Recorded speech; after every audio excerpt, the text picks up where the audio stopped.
కొన్ని విషయాలను ఒక రిప్రజెంటేషన్ను వారికి ఇవ్వటం జరిగింది. ప్రధానంగా పోలింగ్ రోజు నుంచి ఈ రోజు వరకు రాష్ట్రంలో గత 4-5 ఎన్నికల్లో ఏ ఎన్నికల్లోనూ జరగనటువంటి హింసాత్మకమైన సంఘటనలు, బూత్ క్యాప్చరింగ్లు, ఈవీఎంల మీద దాడులు ఇంత పెద్ద ఎత్తున ఈ మధ్యకాలంలో జరిగిన ఏ ఎన్నికల్లోనూ జరగలేదని, దానివల్ల తీవ్రమైన నష్టం ప్రజాస్వామ్యానికి కలిగిందని, ముఖ్యంగా ఇది జరగడానికి గల కారణం ఏమిటంటే మేము ఎక్స్ప్లెయిన్ చేసింది పోలీసు అధికారులు టోటల్లీ ఫెయిల్యూర్. ఆంధ్ర రాష్ట్రంలో ఎన్నికల నిర్వహణలో పోలీసులు కంప్లీట్గా ఫెయిల్ అయ్యారు. లా అండ్ ఆర్డర్ కంప్లీట్గా పోయింది. ఇష్టానుసారంగా బూతుల దగ్గర వ్యవహరించే పరిస్థితి వచ్చింది. ప్రజాస్వామ్యంలో ఇలాంటి దుస్థితి రావడం అనేది చాలా అరుదైనటువంటి సంఘటనలుగా నేను భావిస్తున్నాం మేమందరం కూడా. అదే విషయాన్ని ఆయనకి చెప్పడం జరిగింది. ఇక్కడ ఇంకొకటి వ్యాలిడ్ పాయింట్ ఏంటంటే పోలీసు ఫెయిల్యూర్ అయ్యిందా లేక పోలీస్ వ్యవస్థలో కొంతమంది తెలుగుదేశంతో కొల్లుడయ్యారా అనేది మాకు అర్థం కానటువంటి అంశం. దాని మీద విచారణ జరపవలసిందిగా కూడా కోరాం. ఎక్కడైతే మాకు బాగా బలంగా ఓట్లు పడతాయి అనుకుంటారో అక్కడ పోలీస్ బందోబస్తు ఎక్కువ పెట్టారు. ఎక్కడైతే మాకు బలంగా ఓట్లు పడవు, తెలుగుదేశానికి అనుకూలంగా ఉంటాయి అనుకున్న చోట పోలీసులు పెట్టలేదు. అందువలన మా దగ్గర ఏమో వారు రౌడీజం చేయడానికి వీలు లేకోకుండా పోలీసులు పెట్టారు, సంతోషమే. కానీ ఆ బూతుల్లో రౌడీజం జరుగుతూ ఉంటే పోలీసులు మాత్రం ఒకళ్ళో ఇద్దరో ఉండి చూస్తూ ఊరుకున్నటువంటి సంఘటనలు మనం చూసాం, మేము ప్రత్యక్షంగా చూసాం. ముఖ్యంగా పల్నాడు జిల్లాలో కానీ మరొక జిల్లాలో కానీ ఎక్కడైనా సరే ఏదైనా ఒక హింస జరుగుతూ ఉంది, ఒక బూత్ను క్యాప్చర్ చేశారు, పోలీసు వారు వెళ్ళాలి అని మేము అనేక సార్లు ఫోన్ చేస్తే ఇదిగో వెళ్తున్నారు అదిగో వెళ్తున్నారని సినిమాలో లాగా అంతా అయిపోయిన తర్వాత, కొట్టుకున్న తర్వాత, ఈవీఎంలు పగిలిపోయిన తర్వాత అప్పుడు వెళ్ళినటువంటి సంఘటనలు కోకొల్లలుగా కనిపిస్తూ ఉన్నాయి. చిత్రం ఏంటంటే మొన్న సడన్గా నేను ఎన్నికల రోజు నాకు ఫోన్ చేసి మిమ్మల్ని అరెస్ట్ చేయమన్నారండి, హౌస్ అరెస్టు, తిరగడానికి వీలు లేదు అన్నారు. నేను ఇంటికి వచ్చి కూర్చున్నా, నా ప్రత్యర్థి మాత్రం తిరుగుతూనే ఉన్నాడు. What is this? దీన్ని కూడా సమాధానం చెప్పాల్సినటువంటి బాధ్యత పోలీస్ వ్యవస్థ మీద ఉంది. అనేక హింసాత్మకమైన సంఘటనలు జరిగాయి, ఆ రోజున జరిగాయి, నిన్న జరిగాయి. మా పల్నాడులో ఫైర్ ఓపెన్ చేశారు నిన్న, పోలింగ్ అయిపోయిన తర్వాత జరిగినటువంటి రోజున. మళ్ళీ ఇవాళ అరెస్టులు చేస్తున్నారు. చాలా చిత్రంగా అనిపించింది నాకు. ఇవాళ కొంతమంది నాయకుల్ని అరెస్ట్ చేస్తున్నారు. ఎందుకంటే ప్రివెన్షన్ అంట, అంటే నేరాలు జరగకోకుండా ఆపటం కోసం. అది పెళ్ళంతా అయిపోయిన తర్వాత బాధ్యాలు మోయించినట్టుగా ఎన్నికల సమయం అయిపోయింది, వైలెన్స్ తగ్గాలనేటువంటి ప్రయత్నంలో ఉంది వాతావరణం. ఇవాళ అరెస్టులు చేసేటటువంటి ప్రయత్నం చేస్తున్నారు, ఇవాళ యాక్షన్ చేస్తున్నారు. మొన్నటిదాకానేమో కొల్యూషన్, ఇవాళ యాక్షన్. ఈ విధంగా చేస్తున్నారు. చాలా దురదృష్టకరమైనటువంటి పరిణామాలు ఇవాళ ఆంధ్ర రాష్ట్రంలో చోటు చేసుకోవడం చాలా బాధ కలిగించింది. అదే డీజీపీ గారికి కూడా చెప్పడం జరిగింది. మాకున్నటువంటి అవగాహన మేరకు ఎలక్షన్ కమిషన్ చాలామంది అధికారులు మార్చారు. ఐపీఎస్ అధికారులు మార్చారు, ఐఏఎస్ అధికారులు మార్చారు, కలెక్టర్లు మార్చారు, ఎస్పీని మార్చారు, డీజీపీని మార్చారు, ఇంకా పోలీస్ అధికారులను చాలా మార్చారు. They have they right.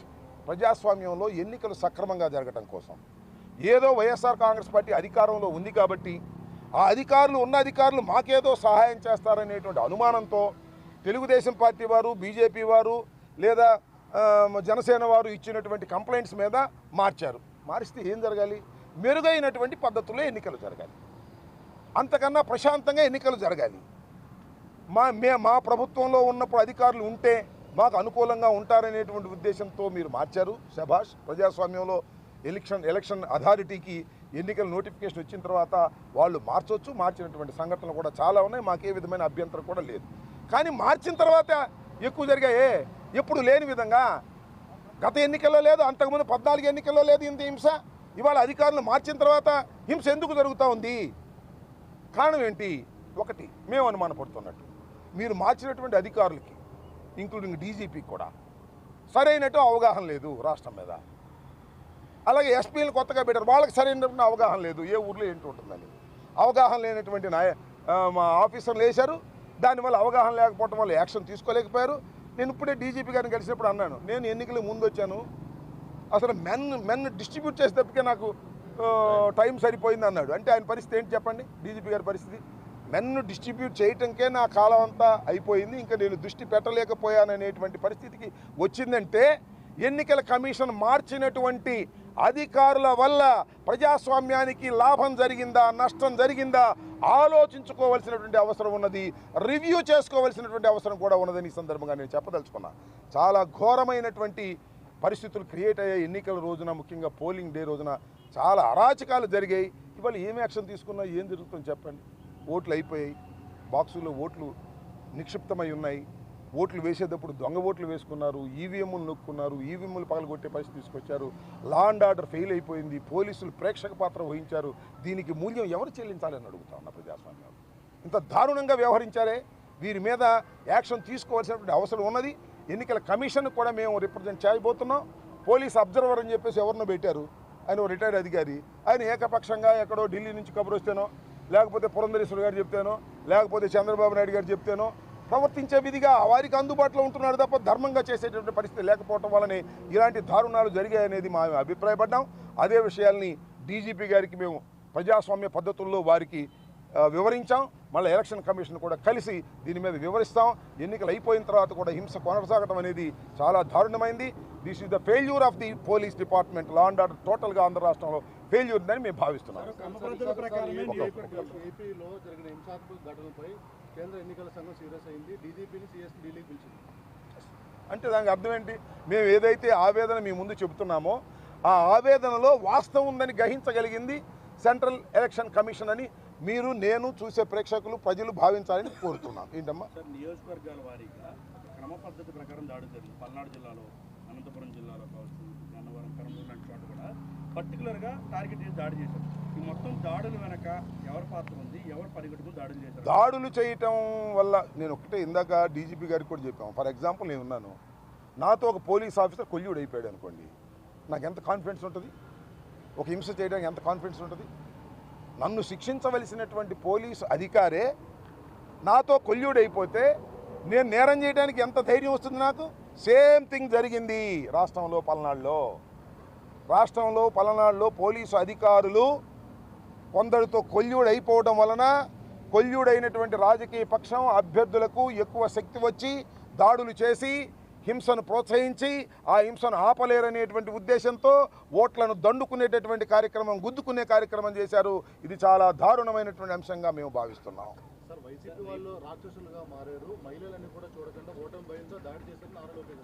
ఈ నారా లోకేష్ చాలా ఆరోపణలు చేస్తాడు, దాన్ని పక్కన పెట్టండి. వాళ్ళు మేమేం చెప్తున్నాం, నేను ఒక మాట మేము వాళ్ళు ఏం చెప్తున్నాం, ఇందాక మీరు చెప్పినట్టుగా లా అండ్ ఆర్డర్ ఫెయిల్ అయింది, హింస ప్రజ్వరిల్లింది. ఇదే విషయాన్ని election commission, central election commission కూడా గుర్తించింది. దానికి వారికి కూడా రిప్రజెంట్ చేస్తాం. చెప్పండి.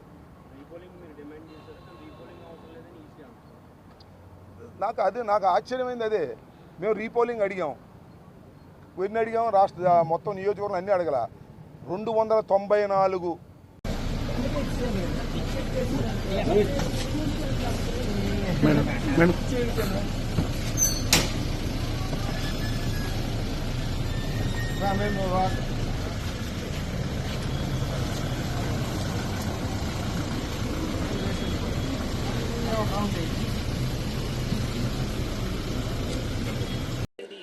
NDA, it is a sure shot victory. We're forming the government. So any prediction of the seats we are expecting? Seats are there. I prefer. We are forming the government. We're going to get a very good majority. Tomorrow, sir, you have arrived here for the nomination. Yes, sir. What comments would you like to make? No, it's a quite a honor to be here, to be beside Modi ji, to convey my good wishes and support, and whatever strength we could bring. And I'm really honored to be here and to be along Modi ji. And third time, when he's about to become PM again one more time, and it's to show our strength and solidarity.